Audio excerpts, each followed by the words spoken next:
குவாலத்திரங்கானுவில் மஸ்ஜித் லாடாங் எனப்படும் அல் முக்தாஃபி பிலா ஷா மசூதியில் நாளை வெள்ளிக்கிழமை ஒரு ஆடவருக்கு பிரம்படி தண்டனை நிறைவேற்றப்படவிருப்பதால் 40 போலீஸ்காரர்கள் பணியில் அமர்த்தப்படுவர். யாரும் சினமூட்டும் நடவடிக்கையில் ஈடுபடாதிருப்பதை உறுதி செய்யவே அந்த முன்னேற்பாடு என மாவட்ட போலீஸ் தலைவர் துணை ஆணையர் அஸ்லி முகமது நூர் தெரிவித்தார். பிரம்படி தண்டனை வழங்கப்படும் வளாகத்தில் வெறும் 70 பேருக்கு மட்டுமே அனுமதியுண்டு. அங்கு நடப்பதை எதையும் பதிவு செய்ய அனுமதி இல்லை. பதிவு செய்யக்கூடிய எந்த ஒரு தொடர்பு கருவிகளும் மின்னியல் சாதனங்களும் உள்ளே கொண்டு செல்லப்படக்கூடாது. அதோடு வெள்ளிக்கிழமை தொழுகை முடிந்த கையோடு பொதுமக்கள் மஸ்ஜித் லாடாங்கிலிருந்து உடனடியாக வெளியேறிவிடுமாறு அஸ்லி கேட்டுக்கொண்டார். மசூதி வளாகத்திலோ வெளியிலோ நின்று வேடிக்கை பார்க்க வேண்டாம் என்றும் அவர் நினைவுறுத்தினார்.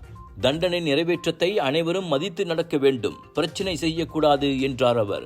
நாளை முகமது எஃபெண்டி அவாங் எனும் 42 வயது நபர் தெலங்கானாவில் மக்கள் முன்னிலையில் பிரம்படி தண்டனையை பெறவிருக்கும் முதல் நபராகிறார்.